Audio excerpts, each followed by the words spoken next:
Salam uşaqlar, hər vaxtınız xeyir. Bir də oflu birləşmələrin xəbərləri problem olub uşaqlarda. Deməli uşaqlar, oflu birləşmələrdə nə edirik? Bir var sailmen isimlərindən istifadə olunan oflu birləşmələrimiz. Bu oflu birləşmələrdə məsələn piece of var, bottle of var, bar of var, sack of var.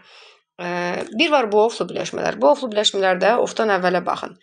Ofdan əvvəl bizə verilmiş isim tək-təkcə, xəbərimizi də tək seçirəm.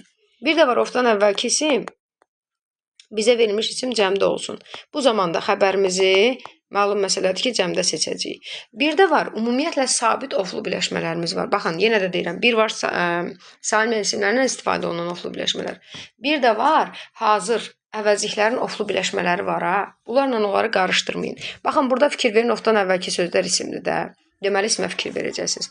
Bir də var uşaqlar, əvəzliklərin oflu birləşmələri. Bunlarda necədir? Bunlar ancaq əzbərləyəcəyik. Görürsünüz, 2 dənə düstur yazmışam. O 2 dənə əzbərləməklə testləri yaza bilərsiniz. Bunları sizə testdə hansı formatda verirlər? Testləri, isimləri verirlər, xəbərləri verirlər. Oflu birləşmələri sizdən tapmağınız tələb olunur. Some of, any of, all of, a lot of, more of, most of. Bunlarda cəm isim verirsə, xəbəri də cəm verin.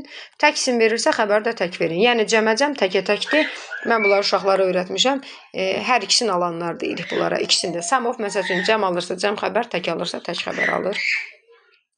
Bir də var uzlaşma, cəmə tək alanlarımız var. Bunlar hansılardır? Bunları əzbərləməyiniz yenə bəs eləyir. One of, each of, every one of. Baxın, gördüyünüz kimi every of'un üstündən xətt çəkmişəm. Çünki everydən birbaşa sonra of olmaz. Either of və neither of. Bunlardan sonra isimimiz cəm gəlir, amma xəbərimiz mütləq təkdə olmalıdır. Yəni bunları qarışdırmayın.